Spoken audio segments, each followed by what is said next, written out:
আপোনালোক সকলোৱে ইতিমধ্যে অৱগত যে আমাৰ মৰমৰ জুবিন গাৰ্গৰ যিটো পোষ্টমৰ্টেম কৰাৰ কথা আছিল পোষ্টমৰ্টেমৰ কাম সম্পূৰ্ণ হ'ল আৰু এতিয়া জুবিন গাৰ্গৰ পাৰ্থিৱ শৰীৰ আমাৰ ভাৰতৰ ৰাষ্ট্ৰদূত বা আমাৰ যিখিনি বিষয়া আছে বা জুবিনৰ বন্ধু আছে তেওঁলোকক অৰ্পণ কৰি দিয়া হৈছে। ইয়াৰ নেক্সট ষ্টেপটো হ'ল তেখেতক আমি পাৰ্থিৱ শৰীৰক আমি দিল্লীলৈকে লৈ আহিম আৰু দিল্লীৰ পৰা এখন বিশেষ বিমানযোগে আমি তেখেতক গুৱাহাটীলৈকে লৈ আহিম।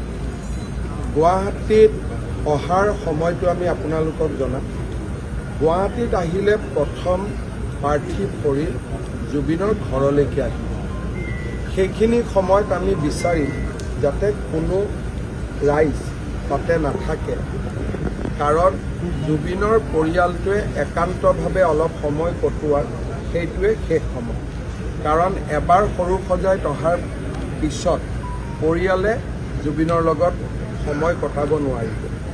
গতিকে জুবিনৰ পৰিয়ালে আমাৰ পৰা বিচাৰিছে যে জুবিনৰ পাৰ্থিৱ শৰীৰ জুবিনৰ ঘৰলৈকে আহক আৰু জুবিনৰ 85 বছৰীয়া পিতৃক বা আন পৰিয়ালৰ যিখিনি পৰিয়ালৰ লোক তেওঁলোকে যাতে অলপ নিবিড় মুহূৰ্ত তাতে কটাব পাৰে।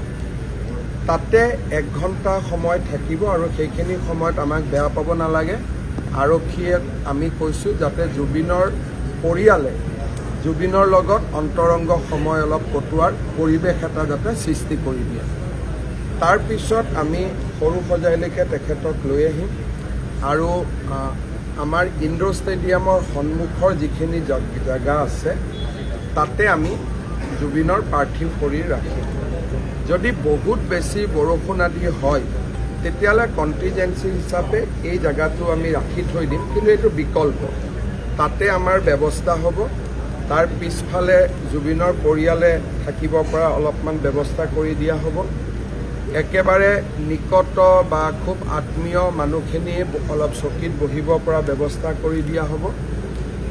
আমাৰ য'ত হেলিপেড আছে, যিসকল ৰাইজে অলপ বেছি দেৰি থাকিব খোজে সেই জেগাটো আমি ডেভেলপ কৰিম। আমাৰ ইয়াৰ যিখিনি মাল্যাৰ্পণ আদি হৈ থাকিব তাতে আমি চায়ো থাকিব পাৰিম আৰু গুৱাহাটীত বাকী যিমান আমাৰ ভিজুৱেল প্লেটফৰ্ম আছে তাতো আমি গোটেই আমাৰ ইয়াত শ্ৰদ্ধাঞ্জলি অনুষ্ঠানটো আমি পোনপটীয়াকৈ দেখুৱাই থাকিম। আমি জানো যে আমাৰ ইয়াৰ টেলিভিশ্যন সকলেও দেখুৱাই থাকিব। তথাপিতো যিসকল ইয়াত কিছু সময় থাকিব খোজে তেওঁলোকৰ কাৰণে আমি থকাৰ ব্যৱস্থা কৰি দিম। আমি এনাফ টয়লেটছ আদিৰো ব্যৱস্থা কৰিম, খোৱা পানীৰো ব্যৱস্থা কৰিম আৰু অহাকালি আমি এইটো চিন্তা কৰিছোঁ যে নেশ্যনেল হাইৱেত আমি ট্ৰাকছ আদি সোমাব নিদিম। বাইহাটা চাৰিআলিত তেওঁলোক যাবগৈ, যাতে ইয়াত থকা পাৰ্কিং লটছখিনি আমি ল'ব পাৰোঁ, কাৰণ অসমৰ বিভিন্ন জেগাৰ পৰা মানুহ আহিব। আৰু অহাকালি ৰবিবাৰ আছে, অহাকালি বন্ধ দিয়াৰ কোনো প্ৰাসংগিকতা নাই, কিন্তু যিদিনাখন জুবিনৰ অন্তিম সংস্কাৰ হ'ব সিদিনাখন আমি বিদ্যালয় মহাবিদ্যালয় আদি নিশ্চিতভাৱে আমি বন্ধ দিম। এতিয়ালৈকে এইখিনি ব্যৱস্থা আমি কৰিছোঁ। মই আশা কৰিছোঁ যে কালি নিচেই পুৱাতে 6 বাজি বা 7 বাজি নিচেই পুৱাতে আমি জুবিনক গুৱাহাটীত পাম।